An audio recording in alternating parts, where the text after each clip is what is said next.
पता है मेरे फॉलोअर्स ने शादी वाली बात को बहुत पसंद किया है। ये नहीं कह रहे कि जान तुम मेरे लिए लकी हो। तो फिर चलो ना किसी को बताए बगैर शादी कर लेते हैं हम। पक्का? अरे हाँ।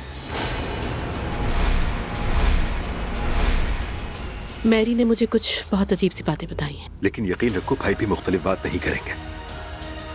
मैंने उस लड़की से बात कर ली, वो प्रेग्नेंट नहीं है। सच कहूँ तो जन्नत वाकई आपके कदमों तले है। ये लड़कियां रात के वक्त कहाँ गई हैं? पुरुष का दिल उदास था तो उसने इन दोनों को भी बुला लिया। अरे ये तो उमर अंकल की गर्लफ्रेंड है। उमर अंकल की एक्स गर्लफ्रेंड थी, मगर मुझे लगता है अब भी कुछ ना कुछ है। मैं हमारे बेटे के लिए एक जेंडर रिवील पार्टी रखना चाहती हूँ, तुम क्या कहते हो? कर लो जो अच्छा लगे। वैसे मैरी ने अब्दुल्ला साहब के घर कुछ अजीब सी बातें देखी हैं। आज मैं उनसे यही बात करने जा रही हूँ। यानी उमर से बात करने का कोई फायदा नहीं हुआ? तुम्हें कैसे पता कि मैंने उमर से बात की है? अगर 1-2 घंटे का काम है तो मैं परफॉर्म कर लूंगी। ये कौन सी फैमिली है जो इतने पैसे दे रहे हैं? अब आएगा मजा।